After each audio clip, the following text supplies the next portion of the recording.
أعوذ بالله من الشيطان الرجيم. بسم الله الرحمن الرحيم. تلك الرسل فضلنا بعضهم على بعض، منهم من كلم الله ورفع بعضهم درجات، وآتينا عيسى ابن مريم البينات وأيدناه بروح القدس، ولو شاء الله ما اقتتل الذين من بعدهم من بعد ما جاءتهم البينات ولكن اختلفوا فمنهم من آمن ومنهم من كفر، ولو شاء الله ما اقتتلوا ولكن الله يفعل ما يريد. يا أيها الذين آمنوا أنفقوا مما رزقناكم من قبل أن يأتي يوم لا بيع فيه ولا خلة ولا شفاعة والكافرون هم الظالمون. الله لا إله إلا هو الحي القيوم، لا تأخذه سنة ولا نوم، له ما في السماوات وما في الأرض. من ذا الذي يشفع عنده إلا بإذنه، يعلم ما بين أيديهم وما خلفهم، ولا يحيطون بشيء من علمه إلا بما شاء، وسع كرسيه السماوات والأرض، ولا يؤوده حفظهما وهو العلي العظيم. لا إكراه في الدين، قد تبين الرشد من الغي، فمن يكفر بالطاغوت ويؤمن بالله فقد استمسك بالعروة الوثقى، لا انفصام لها، والله سميع عليم. الله ولي الذين آمنوا يخرجهم من الظلمات إلى النور، والذين كفروا أولياؤهم الطاغوت يخرجونهم من النور إلى الظلمات، أولئك أصحاب النار هم فيها خالدون. ألم تر إلى الذي حاج إبراهيم في ربه أن آتاه الله الملك، إذ قال إبراهيم ربي الذي يحيي ويميت، قال أنا أحيي وأميت.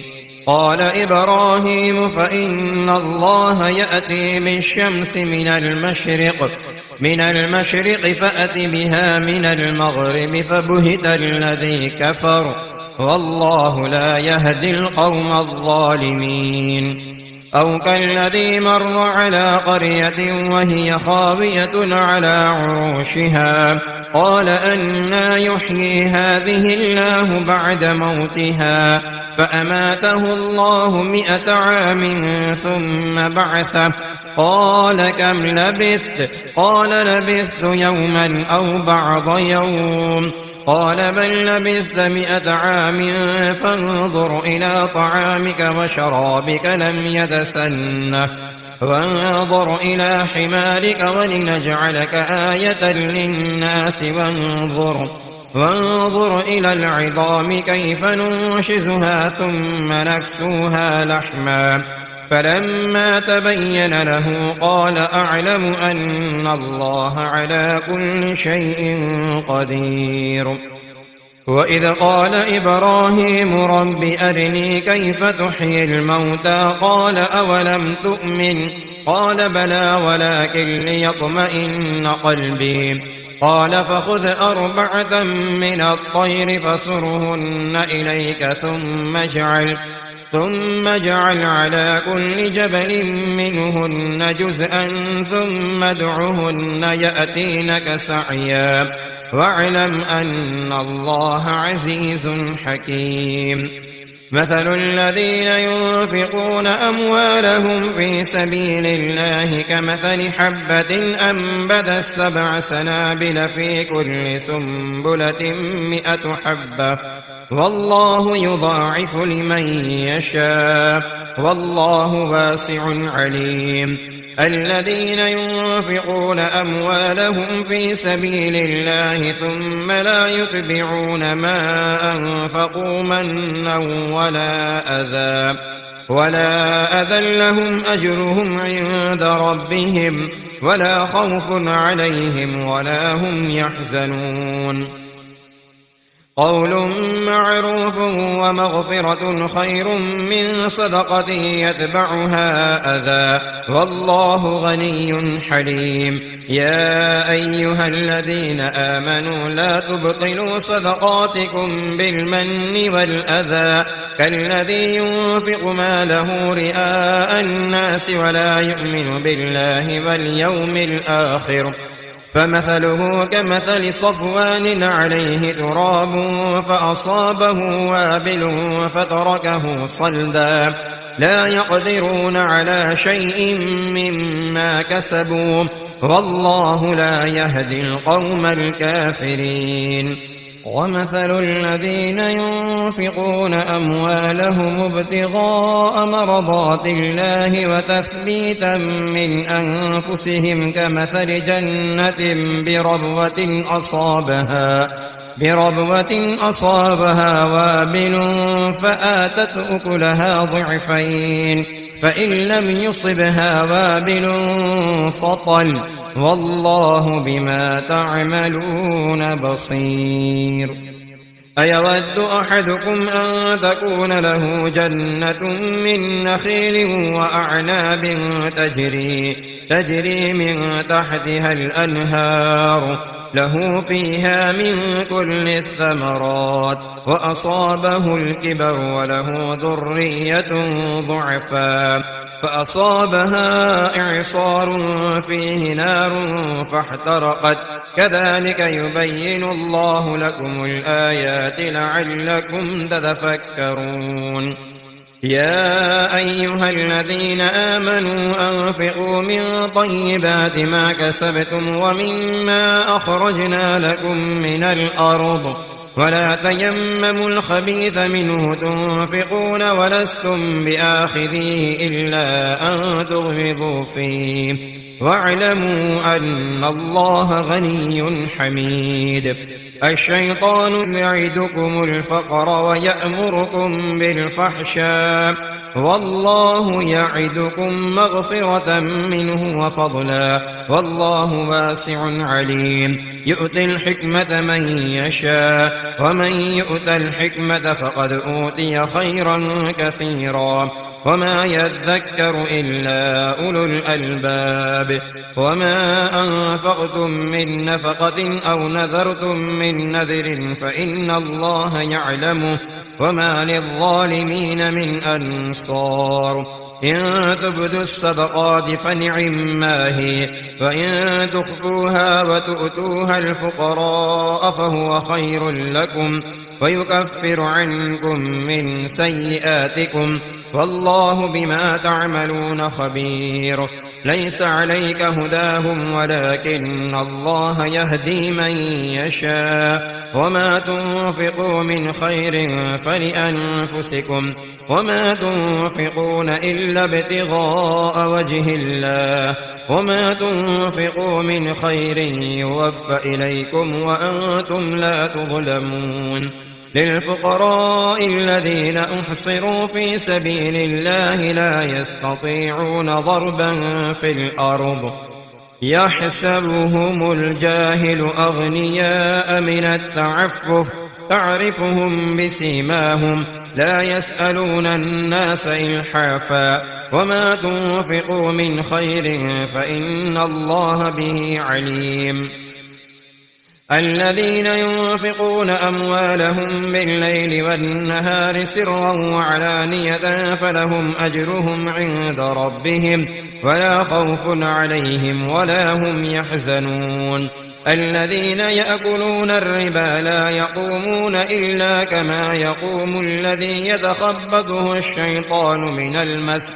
ذلك بأنهم قالوا إنما البيع مثل الربا وأحل الله البيع وحرم الربا فمن جاءه موعظة من ربه فانتهى فله ما سلف وأمره إلى الله، ومن عاد فأولئك أصحاب النار هم فيها خالدون. يمحق الله الربا ويربي الصدقات، والله لا يحب كل كفار أثيم. إن الذين آمنوا وعملوا الصالحات وأقاموا الصلاة وآتوا الزكاة لهم أجرهم عند ربهم ولا خوف عليهم ولا هم يحزنون. يا أيها الذين آمنوا اتقوا الله وذروا ما بقي من الربا إن كنتم مؤمنين، فإن لم تفعلوا فأذنوا بحرب من الله ورسوله، وإن تبتم فلكم رؤوس أموالكم لا تظلمون ولا تظلمون. وإن كان ذو عسرة فنظرة إلى ميسرة، وأن تصدقوا خير لكم إن كنتم تعلمون. واتقوا يوما ترجعون فيه إلى الله ثم توفى كل نفس ما كسبت وهم لا يظلمون. يا أيها الذين آمنوا إذا تداينتم بدين إلى أجل مسمى فاكتبوه، وليكتب بينكم كاتب بالعدل، ولا يأب كاتب أن يكتب كما علمه الله فليكتب، وليملل الذي عليه الحق وليتق الله ربه ولا يبخس منه شيئا. فإن كان الذي عليه الحق سفيها أو ضعيفا أو لا يستطيع أن يمله فليملل وليه بالعدل، واستشهدوا شهيدين من رجالكم، فإن لم يكونا رجلين فرجل وامرأتان ممن ترضون من الشهداء أن تضل إحداهما فتذكر إحداهما الأخرى.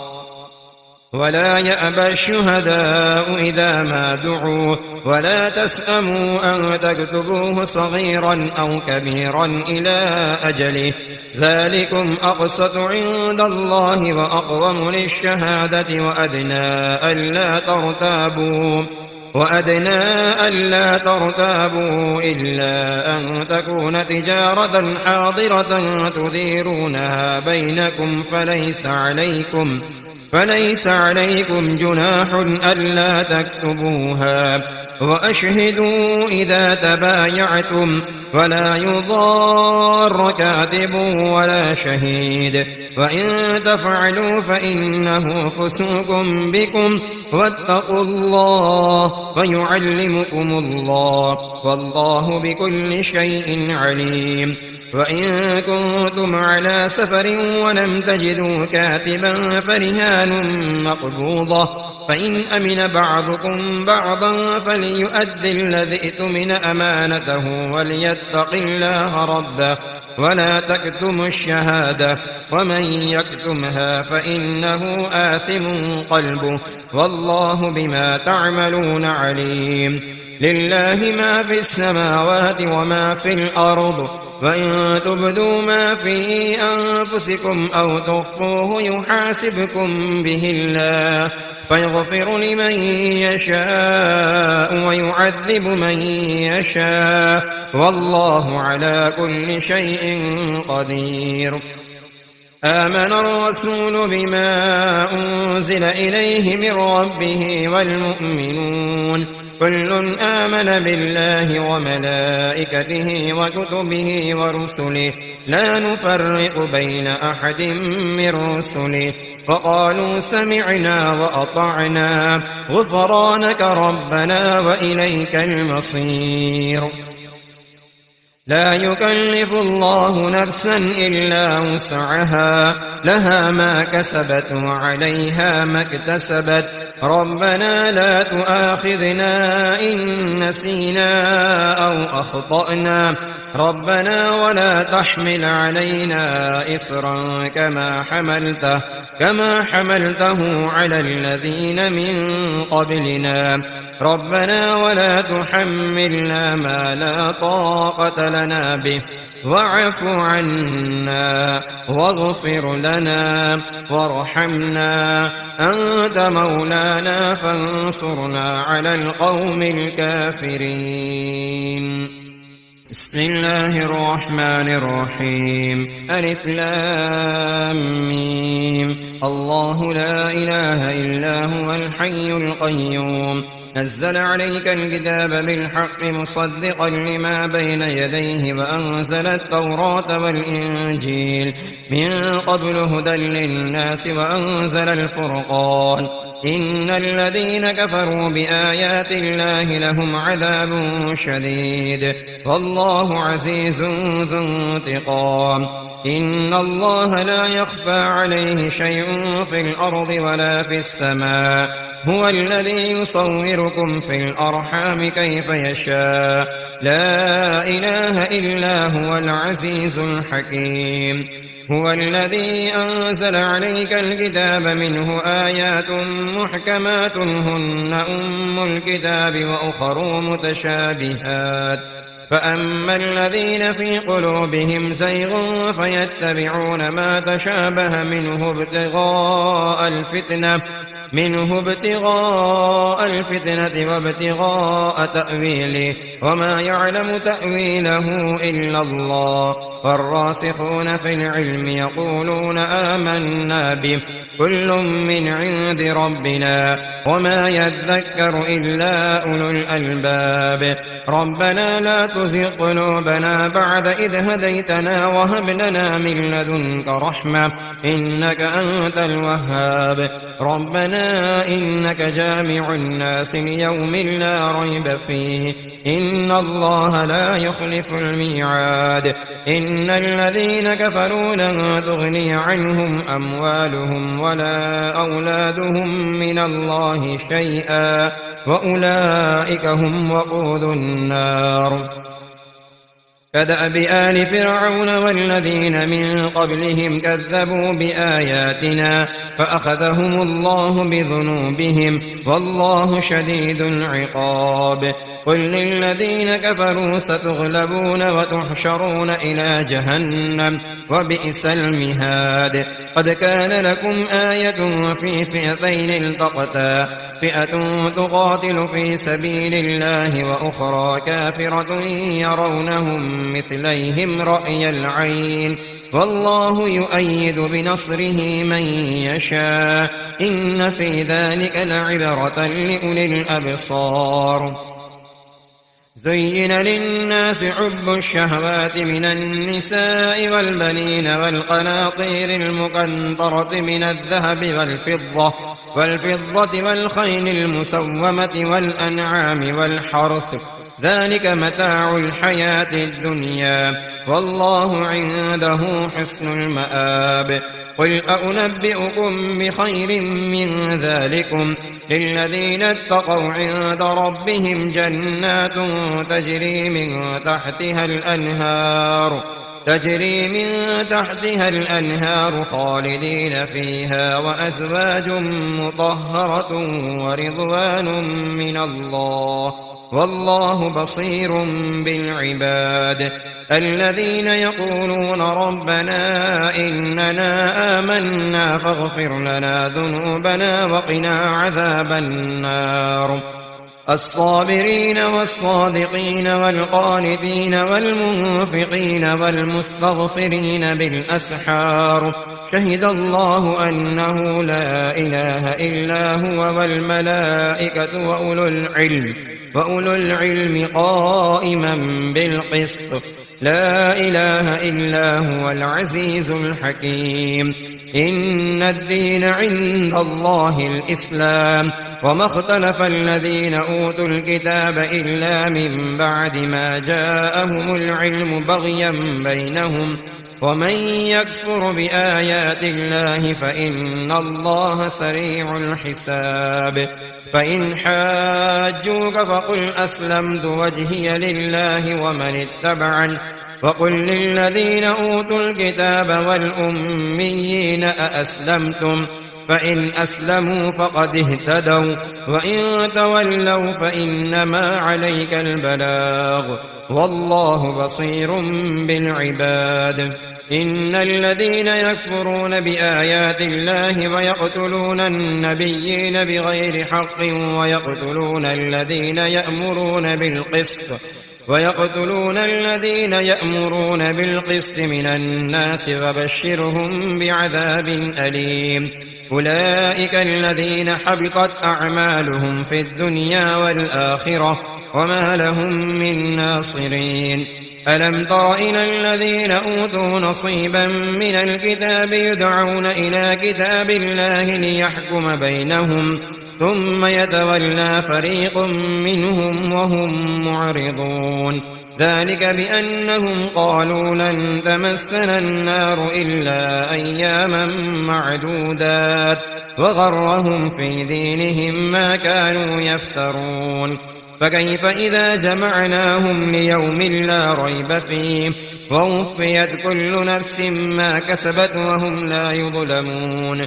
قل اللهم مالك الملك تؤتي الملك من تشاء وتنزع الملك ممن تشاء وتعز من تشاء وتذل من تشاء بيدك الخير إنك على كل شيء قدير.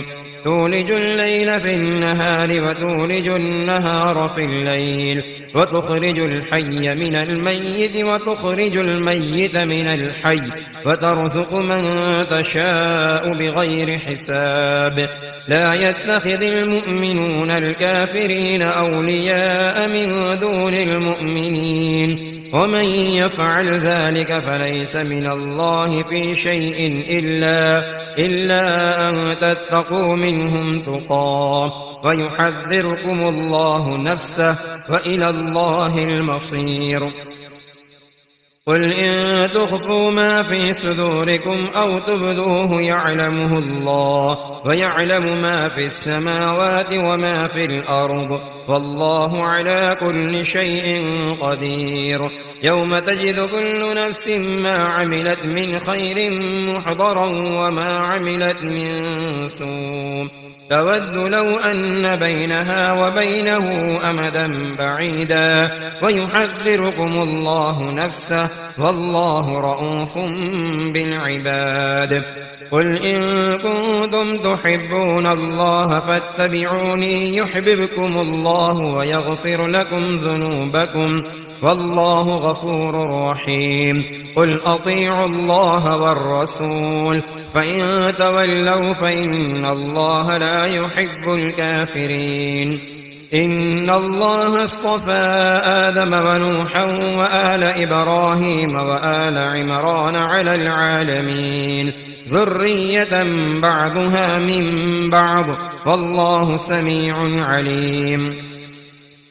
إذ قالت امرأة عمران رب إني نذرت لك ما في بطني محررا فتقبل مني إنك أنت السميع العليم. فلما وضعتها قالت رب إني وضعتها أنثى والله أعلم بما وضعت وليس الذكر كالأنثى وإني سميتها مريم وإني أعيذها بك وذريتها من الشيطان الرجيم. فتقبلها ربها بقبول حسن وأنبتها نباتا حسنا وكفلها زكريا كلما دخل عليها زكريا المحراب وجد عندها رزقا قال يا مريم أنى لك هذا قالت هو من عند الله إن الله يرزق من يشاء بغير حساب. هنالك دعا زكريا ربه قال رب هب لي من لدنك ذرية طيبة إنك سميع الدعاء. فنادته الملائكة وهو قائم يصلي في المحراب أن الله يبشرك بيحيى مصدقا بكلمة من الله من الله وسيدا وحصورا ونبيا من الصالحين.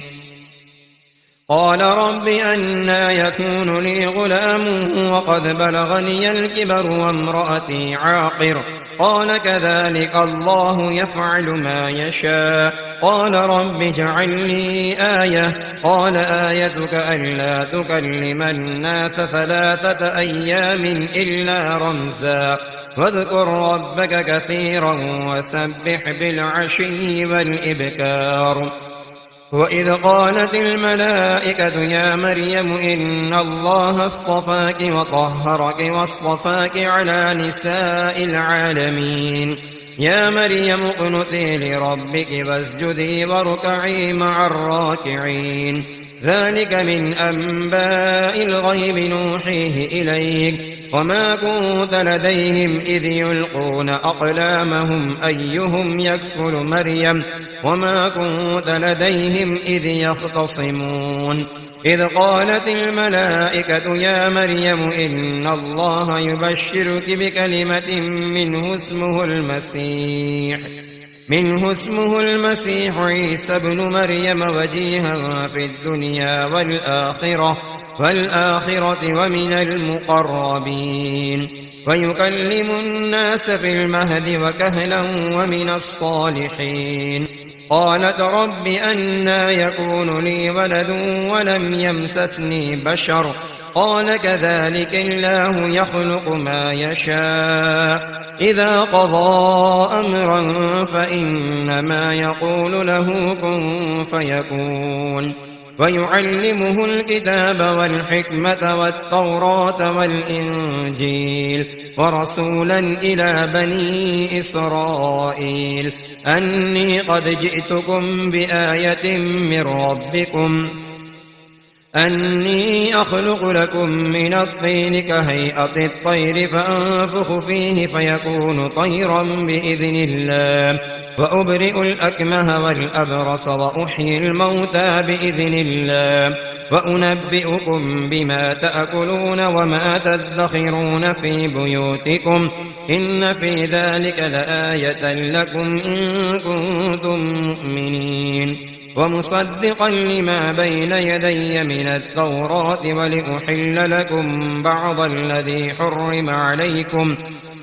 الذي حرم عليكم وجئتكم بآية من ربكم فاتقوا الله وأطيعون إن الله ربي وربكم فاعبدوه هذا صراط مستقيم. فلما أحس عيسى منهم الكفر قال من أنصاري إلى الله قال الحواريون نحن أنصار الله آمنا بالله واشهد بأننا مسلمون. ربنا آمنا بما أنزلت واتبعنا الرسول فاكتبنا مع الشاهدين. ومكروا ومكر الله والله خير الماكرين.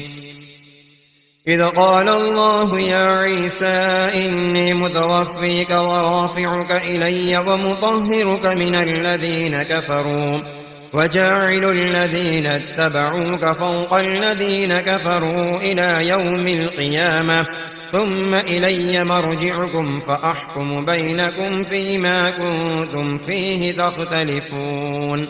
فأما الذين كفروا فأعذبهم عذابا شديدا في الدنيا والآخرة وما لهم من ناصرين.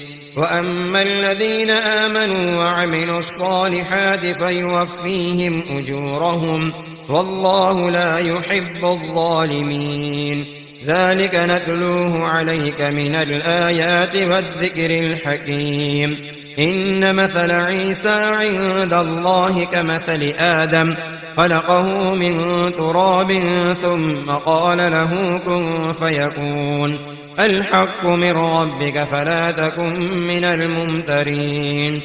فمن حاجك فيه من بعد ما جاءك من العلم فقل تعالوا ندع أبناءنا وأبناءكم ونساءنا ونساءكم وأنفسنا وأنفسكم ثم نبتهل فنجعل لعنة الله على الكاذبين إن هذا لهو القصص الحق وما من إله إلا الله وإن الله لهو العزيز الحكيم فإن تولوا فإن الله عليم بالمفسدين قل يا أهل الكتاب تعالوا إلى كلمة سواء بيننا وبينكم ألا نعبد إلا الله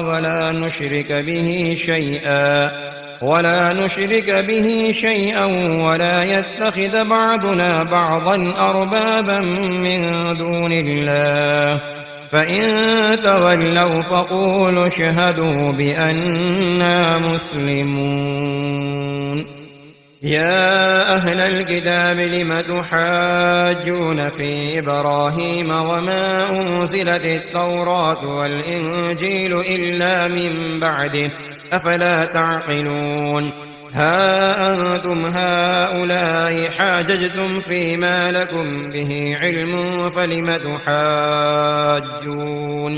فلم تحاجون فيما ليس لكم به علم والله يعلم وأنتم لا تعلمون ما كان إبراهيم يهوديا ولا نصرانيا ولكن كان حنيفا مسلما وما كان من المشركين إن أولى الناس بإبراهيم للذين اتبعوه وهذا النبي والذين آمنوا والله ولي المؤمنين ودت طائفة من أهل الكتاب لو يضلونكم وما يضلون إلا أنفسهم وما يشعرون يا أهل الكتاب لم تكفرون بآيات الله وأنتم تشهدون يا أهل الكتاب لم تلبسون الحق بالباطل وتكتمون الحق وأنتم تعلمون وقالت طائفة من أهل الكتاب آمنوا بالذي أنزل على الذين آمنوا وجه النهار واكفروا آخره لعلهم يرجعون ولا تؤمنوا إلا لمن تبع دينكم قل إن الهدى هدى الله أن يؤتى أحد مثل ما أوتيتم أو يحاجوكم عند ربكم قل إن الفضل بيد الله يؤتيه من يشاء والله واسع عليم يختص برحمته من يشاء والله ذو الفضل العظيم ومن أهل الكتاب من إن تأمنه بقنطار يؤده إليك ومنهم من إن تأمنه بدينار لا يؤده إليك إلا ما دمت عليه قائما ذلك بأنهم قالوا ليس علينا في الأميين سبيل ويقولون على الله الكذب وهم يعلمون بلى من أوفى بعهده واتقى فإن الله يحب المتقين إن الذين يشترون بعهد الله وأيمانهم ثمنا قليلا أولئك لا خلاق لهم في الآخرة ولا يكلمهم الله ولا ينظر إليهم يوم القيامة ولا يزكيهم ولهم عذاب أليم وإن منهم لفريقا يلوون ألسنتهم بالكتاب لتحسبوه من الكتاب وما هو من الكتاب ويقولون هو من عند الله وما هو من عند الله ويقولون على الله الكذب وهم يعلمون ما كان لبشر أن يؤتيه الله الكتاب والحكم والنبوة ثم يقول للناس كونوا عبادا لي من دون الله ولكن كونوا ربانيين بما كنتم تعلمون الكتاب وبما كنتم تدرسون ولا يأمركم أن تتخذوا الملائكة والنبيين أربابا أيأمركم بالكفر بعد إذ أنتم مسلمون وإذ أخذ الله ميثاق النبيين لما آتيتكم من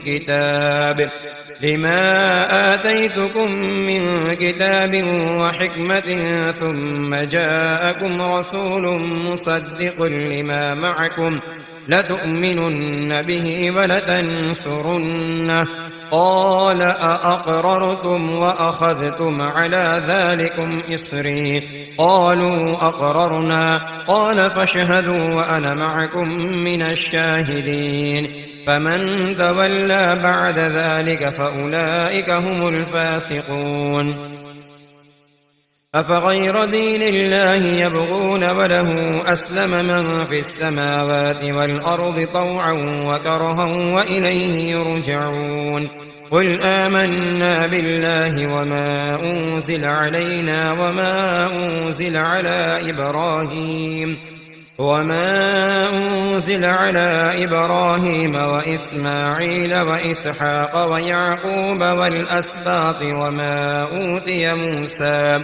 وما أوتي موسى وعيسى والنبيون من ربهم لا نفرق بين أحد منهم ونحن له مسلمون ومن يبتغ غير الإسلام دينا فلن يقبل منه فهو في الآخرة من الخاسرين كيف يهدي الله قوما كفروا بعد إيمانهم وشهدوا أن الرسول حق وجاءهم البينات والله لا يهدي القوم الظالمين أولئك جزاؤهم أن عليهم لعنة الله والملائكة والناس أجمعين خالدين فيها لا يخفف عنهم العذاب ولا هم ينظرون إلا الذين تابوا من بعد ذلك وأصلحوا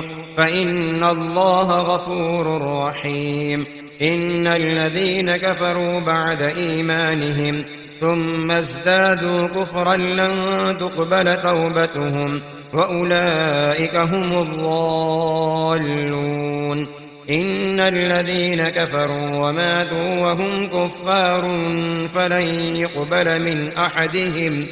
فلن يقبل من أحدهم ملء الأرض ذهبا ولو افتدى به أولئك لهم عذاب أليم وما لهم من ناصرين.